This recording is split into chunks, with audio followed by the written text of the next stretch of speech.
இந்த சாரிபாத்தில் இருக்கிற விதவை போறா எதுக்குன்னா விறகெடுக்க போகும்போது அங்க இருக்கிறவங்க, என்னம்மா நீ சும்மா நான் விறகெடுக்கிற இடத்துல நீ விறகெடுக்கிறேன்னு சொல்லும் போது ஒருவேளை இவ சொல்லியிருப்பா, கோச்சிக்காதீங்க, நாளையிலிருந்து உங்களுக்கு தொந்தரவு இருக்காது. ஏன் தொந்தரவு இருக்காது? நாளையிலிருந்து உங்களுக்கு.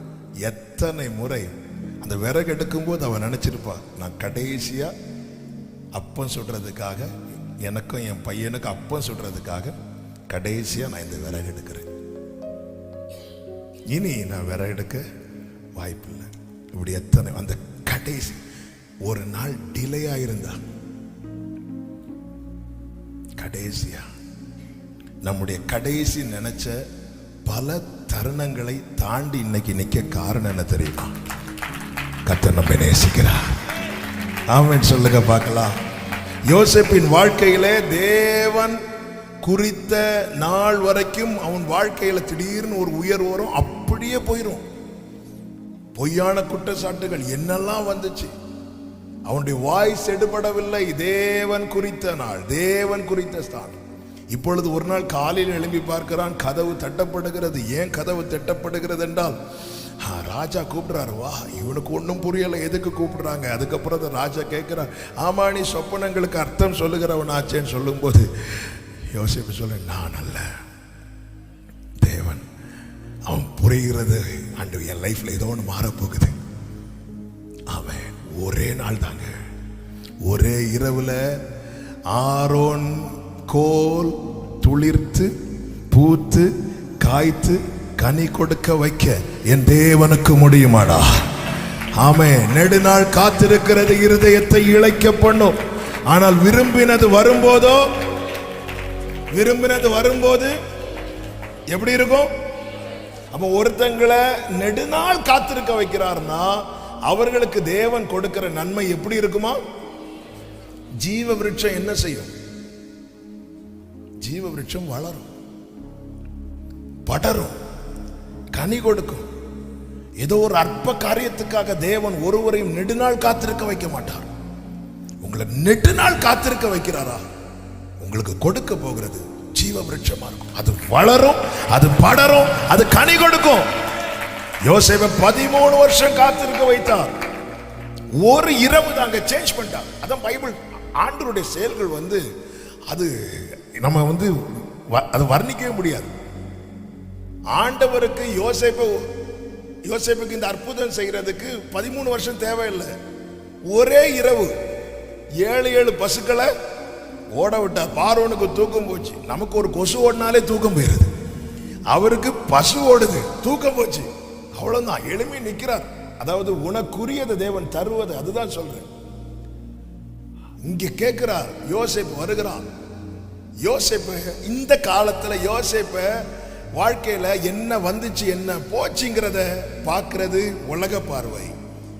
ஒரு ஆவிக்குரிய பார்வை என்ன தெரியுமா? யோசேப்பை கர்த்தர் எப்படி உருவாக்கினார். 17வது வயதுல யோசேப்பு சொப்பனம் சொல்லுகிறவனாய் மட்டும்தான் இருந்தான்.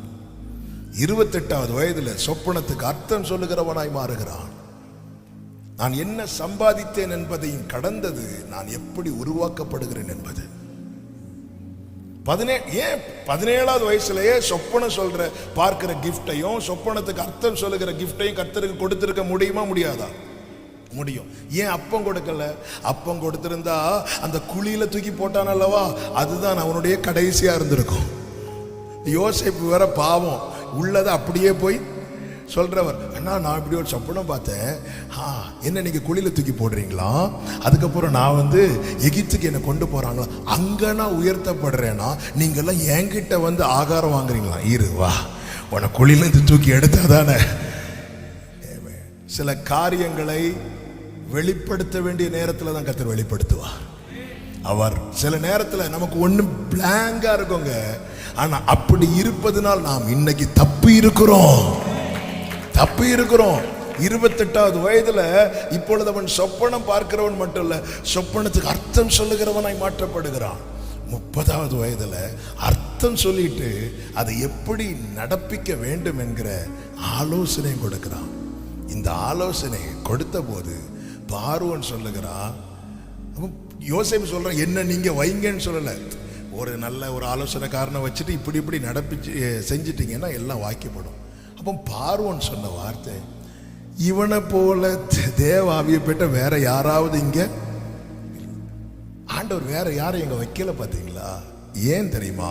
அந்த ஸ்தானம் யோசேப்புக்காக வைக்கப்பட்டது. யாரும் இல்லாததுனால நம்மை தூக்கி வைக்கல. இதை புரிஞ்சுக்கணும். யாருமே இல்லை அதனால நான் என்னை கர்த்தர் அழைத்தேன் இல்லை, இது உனக்காக வைக்கப்பட்டது. ஆண்டவர் சாமுவேல்கிட்ட சொல்ற, நாளைக்கு வருவான் பாரு, இந்த சவுலை வர வைக்க அந்த குடும்பத்தில் இருக்கிற கழுதையை காணாம போக வச்சார்.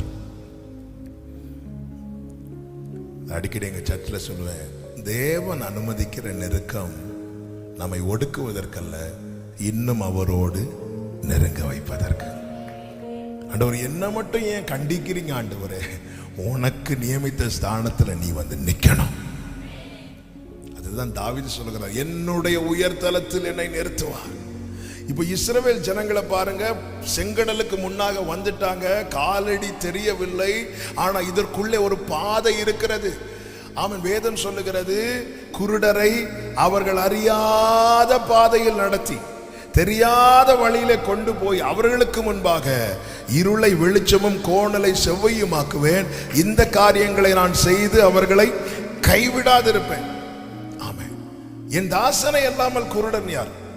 அடுத்து கீழே சொல்ற. அப்ப ஒரு காரியம் தெளிவாய் தெரிகிறது.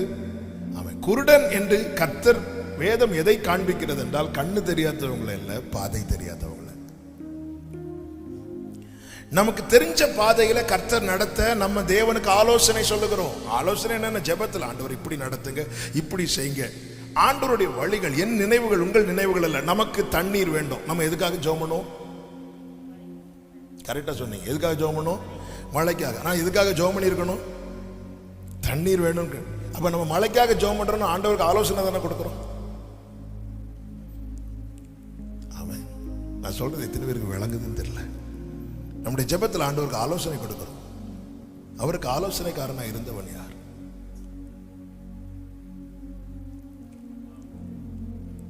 நம்ம மழைக்காக எதிர்பார்த்துட்டு இருக்கும் போது அங்கிருந்து பதில் வரும், காற்றையும் காண மாட்டாய், மழையும் காண மாட்டாய், உனக்கு தண்ணி தானே வேணும்.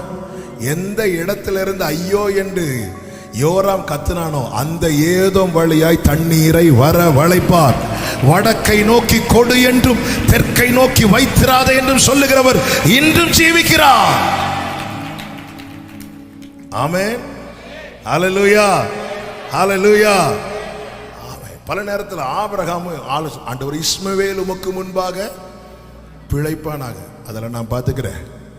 நீ சந்தேகப்பட்டல, உள்ளத்துக்குள்ள சிரிச்சானோ, உள்ளத்துக்குள்ள நகைத்து, சாராளும் நகைத்தார். இப்போ பார்க்குறான், நீ ஈசாக்குன்னு தான் பேரு வைக்கணும். ஈசாக்குனால என்ன அர்த்தம் தெரியுமா? ஸ்மைல். ஆமென். ஹல்லேலூயா, ஹல்லேலூயா. ஆண்டவருடைய செயல்கள் ஆச்சரியமானவைகள். இப்பொழுது சிவந்த சமுத்திரத்துக்கு முன்னாக இஸ்ரவேலர்கள் நிற்கிறாங்க. பின்னாக ரதத்துல யார் வாரா? பார்வோன் வாரா. இப்போ கடல் காற்று வீச பண்ணுகிறார். கடல் இரண்டாக பிளக்கிறது. ஒரு புதிய பாதை.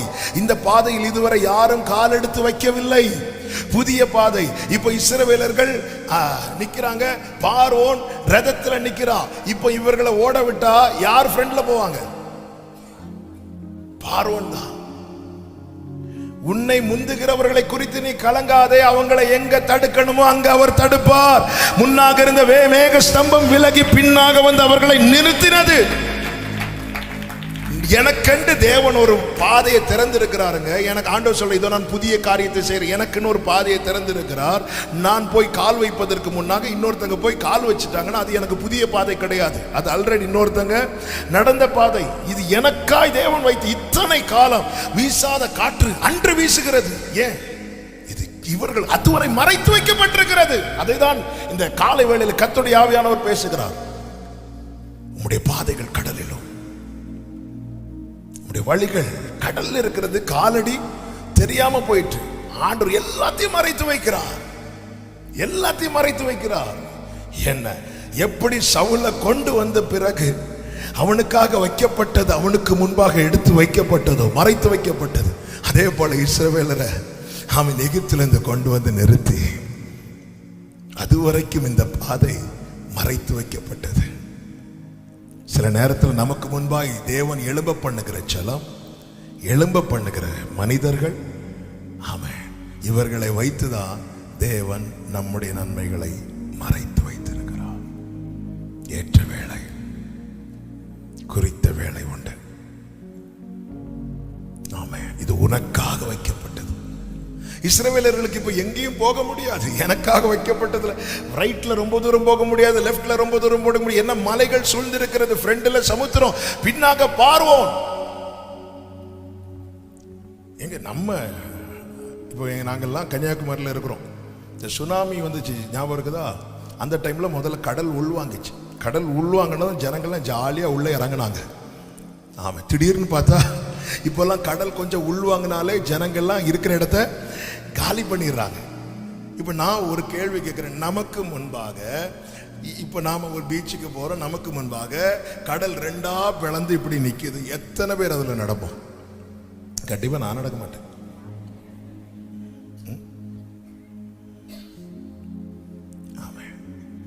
இவங்க நீ நடந்துதான் ஆகணும். என பின்னாடி யார் நிக்கிறா? ஆமென். அவர் நாம அவருடைய பாதையில் நடந்ததனால் வரல, அவர் நடத்தினதுனால வந்திருக்கிறோம்.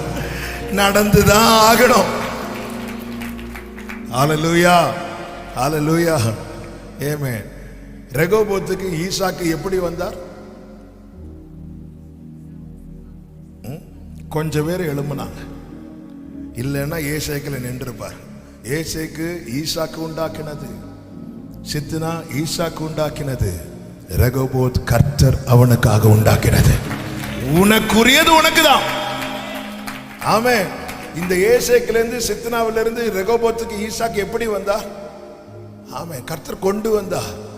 ஆமா, சிலர் அப்படி விரோதமா எழும்புறாங்க. ஆனா ரெகோபத்துக்கு வந்ததுக்கு அப்புறம் அத்தனை பேர் வந்து சால்வானாங்க, சமாதானம் ஆனாங்க. பாத்தீங்களா? உனக்கான ஸ்தானத்துல, உனக்கான இடத்துல இன்று நீ சந்திக்கிற பிரச்சனை எல்லாம் அது வரைக்கும் தான். அதன் பிறகு சிலர் இருக்க மாட்டாங்க, சிலர் உங்க கூட சமாதானமாகும்படி செய்வார்.